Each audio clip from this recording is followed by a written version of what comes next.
स्वागत है आप सभी का YBN बिहार झारखंड में। मैं हूं आपके साथ मुदिता।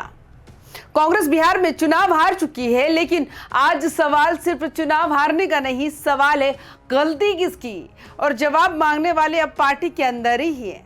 2025 के बिहार विधानसभा चुनाव में कांग्रेस का प्रदर्शन बेहद निराशाजनक रहा। जहां चुनाव से पहले बड़े बड़े दावे किए गए, वही नतीजों में पार्टी महज 6 सीटों पर सिमट गई।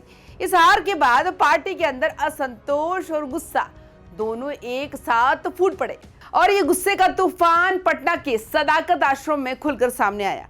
टिकट चोर गद्दी छोड़, वोट चोर जवाब दो, ऐसा माहौल था मानो पार्टी ऑफिस नहीं कोर्ट ऑफ जजमेंट हो, और आरोपी अपने ही नेता।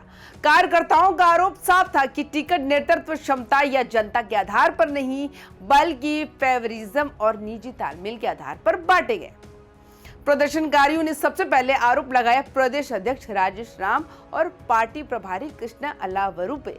उनका कहना था कि जिन्हें क्षेत्र नहीं जानता उन्हें ही टिकट दे दिया गया, और जो जमीन पर काम कर रहा था उसे दरकिनार कर दिया गया।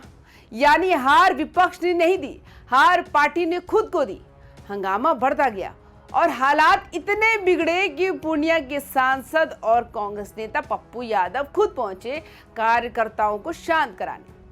वो जमीन पर बैठ गए, कार्यकर्ताओं के बीच उनसे बात करने, उन्हें समझाने की कोशिश की, लेकिन भीड़ ने साफ कहा समझाना नहीं है, जवाब देना है। सिचुएशन ये थी कि पप्पू यादव जितना शांत रहने की कोशिश करते, उसकी उलट नाराजगी और तेज हो जाती है, क्योंकि ये नाराजगी सिर्फ नेताओं पर नहीं थी, ये नाराजगी धोखे की भावना पर थी। हंगामा बढ़ता गया, दबाव बढ़ता गया, और आखिरकार प्रदेश अध्यक्ष राजेश राम को सामने आना ही पड़ा। लेकिन उनका संदेश भीड़ को शांत न कर सका। उन्होंने कहा जिसे शिकायत है वो केंद्रीय नेतृत्व से संपर्क करे, लेकिन भीड़ का जवाब था कि नेतृत्व यही है, जवाब भी यही चाहिए। उस पल साफ दिख रहा था कि पार्टी में नेतृत्व और कार्यकर्ताओं के बीच की दूरी अब संवाद की नहीं, अविश्वास की हो चुकी है। विरोध सिर्फ नारों तक नहीं रुका। कुछ घंटों बाद प्रदर्शनकारियों ने ऑफिस परिसर में धरना शुरू कर दिया।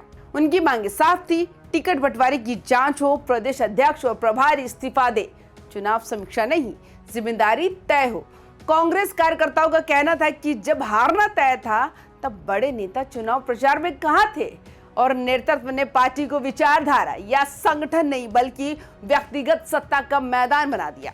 यह पहली बार नहीं है जब कांग्रेस हार के बाद अपने ही नेताओं के खिलाफ खड़ी दिखाई देती है।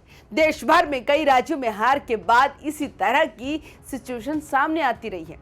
संवादहीनता, नेतृत्व से दूरी, जमीनी कार्यकर्ताओं की अनदेखी और गठबंधन राजनीति पर निर्भरता। लेकिन अंतर इस बार यह है कि बिहार में ये गुस्सा सिर्फ विरोध नहीं बल्कि विद्रोह की शुरुआत लगता है।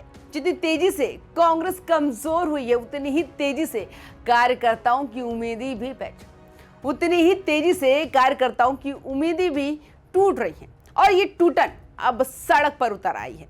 बिहार की राजनीति में कांग्रेस अब सवालों के घेरे में है कि क्या वो एक नए नेतृत्व के साथ दोबारा उठेगी, या फिर ये प्रदर्शन पार्टी को और विभाजित करेगा।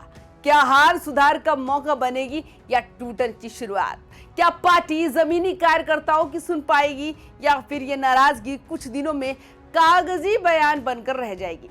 फिलहाल इतना साफ है कि कांग्रेस अब सिर्फ विपक्ष की हार नहीं झेल रही, वो अंदरूनी असंतोष की जंग भी लड़ रही है। राजनीति में हार अंत नहीं होती, लेकिन हार पर प्रतिक्रिया किसी भी पार्टी का भविष्य तय करती है। कांग्रेस के लिए यह समय आलोचना का नहीं, पुनरावलोकन का है। ये समय आरोपों का नहीं, आंतरिक सुधार का है। लेकिन सवाल यह है, क्या कांग्रेस सुनने को तैयार है? क्या नेतृत्व बदलाव की ओर कदम बढ़ाएगा, या फिर ये संतोष आने वाले समय में और बड़ी राजनीतिक चोट बनेगा? बिहार में जो हुआ वो सिर्फ एक प्रदर्शन नहीं था, वो एक संदेश था कि जमीन पर अब धैर्य खत्म हो रहा है, और अगर बदलाव नहीं हुआ तो इतिहास शायद कांग्रेस के नाम के आगे एक और शब्द जोड़ दे, गैर जरूरी। अगर वीडियो जानकारीपूर्ण लगा हो तो लाइक, कमेंट और शेयर जरूर करें। मिलते हैं अगले एपिसोड में, जहां राजनीति नहीं, राजनीति की परतें समझते हैं। तमाम खबरों के लिए YBN बिहार झारखंड को सब्सक्राइब करना ना भूले। नमस्कार।